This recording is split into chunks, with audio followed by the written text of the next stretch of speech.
दोस्तों, डार्क कहानी फाइल्स के एक और डरावने एपिसोड में आपका स्वागत है। मेरा नाम है रोहन और आज मैं आपको सुनाने जा रहा हूं एक ऐसी कहानी जो आपके दिल की धड़कनें तेज कर देगी। यह कहानी है भूतिया पुल का रहस्य। अगर आपको यह कहानी पसंद आए तो वीडियो को लाइक जरूर करें, कमेंट में अपना डर शेयर करें और चैनल को सब्सक्राइब करना न भूलें। तो चलिए शुरू करते हैं आज की यह खौफनाक दास्तान। भानगढ़िया नाम का गांव छोटा सा लेकिन अपनी अजीब घटनाओं और रहस्यों के लिए दूर दूर तक बदनाम था। गांव के किनारे बहती थी सिंधरी नदी और उसी नदी पर बना था एक पुराना पुल।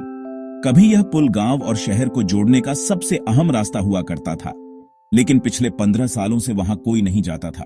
गांव वाले कहते थे कि यह पुल शापित है, क्योंकि इसी पुल से जुड़ा था एक ऐसा हादसा जिसे कोई भी भुला नहीं पाया। करीब 15 साल पहले रात के समय एक स्कूल बस गांव से शहर की ओर जा रही थी। बस में बच्चे, उनके शिक्षक और कुछ ग्रामीण सवार थे। बारिश बहुत तेज हो रही थी, नदी उफान पर थी, लेकिन बस ड्राइवर ने हिम्मत करके पुल पार करने की कोशिश की। कहते हैं कि पुल की पट्टियां अचानक टूट गईं और पूरी बस नदी में गिर गई। उस रात चीखें पूरे गांव में गूंज उठीं। गांव वाले दौड़े, मशालें लेकर नदी किनारे पहुंचे, लेकिन कोई बचाया नहीं जा सका। करीब 40 लोग उसी हादसे में मारे गए। उस दिन के बाद से जब भी कोई आधी रात उस पुल पर गया, उसने वही चीखें सुनी, बच्चों की चीखें, औरतों की रोने की आवाजें और मदद की पुकार। गांव के बुजुर्ग कहते थे, ये पुल अब सिर्फ लकड़ी और लोहे का नहीं रहा, यह अधूरी आत्माओं का घर बन चुका है। लेकिन 22 साल का अजय, जो हाल ही में शहर से पढ़ाई करके लौटा था, इन बातों पर विश्वास नहीं करता था। उसे लगता था कि ये सब अंधविश्वास है। उसने अपने दोस्तों से कहा, अगर सच में इस पुल पर भूत हैं तो मैं खुद जाकर देखूंगा, और अगर नहीं है तो सबको मानना पड़ेगा कि यह सिर्फ डराने की कहानियां हैं। उसके दोस्तों ने उसे बहुत समझाया, लेकिन अजय अपनी जिद पर अड़ा रहा। रात के 12 बजे गांव सो चुका था।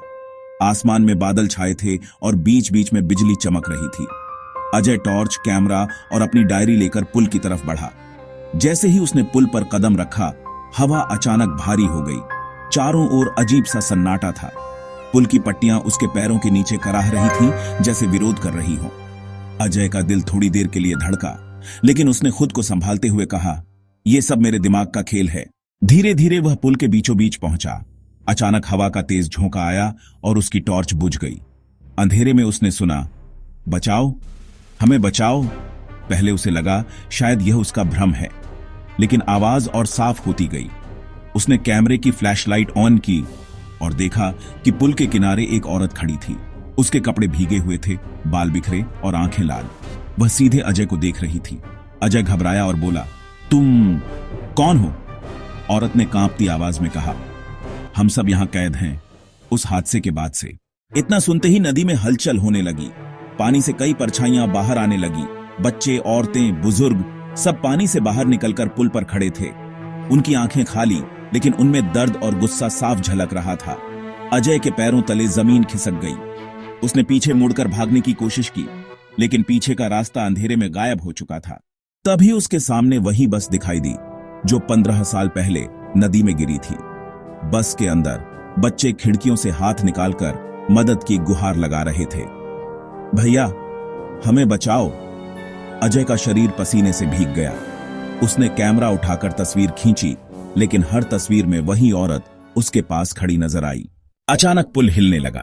मुझे जाने दो, मैं बस सच जानना चाहता था। अब तुम भी इस रहस्य का हिस्सा हो, हमेशा के लिए। सुबह जब गांव वाले पुल के पास पहुंचे तो उन्हें वहां सिर्फ अजय की डायरी और कैमरा मिला। डायरी के आखिरी पन्ने पर लिखा था, यह पुल जिंदा है। यह सिर्फ हादसों को नहीं, आत्माओं को भी अपने साथ खींच लेता है। जो भी यहां आता है वह वापस नहीं जा पाता। आज भी गांव वाले उस पुल के पास रात को नहीं जाते। कहते हैं अब वहां से सिर्फ बच्चों और औरतों की नहीं, बल्कि अजय की भी चीखें सुनाई देती हैं। तो दोस्तों, यह थी आज की खौफनाक कहानी, भूतिया पुल का रहस्य। अगली बार फिर मिलेंगे एक नई कहानी, एक नए रहस्य और कुछ अनकहे डरावने सच के साथ। तब तक सोचते रहिए, क्या हर हादसा सिर्फ हादसा होता है, या फिर उसके पीछे छुपा होता है कोई अनदेखा श्राप?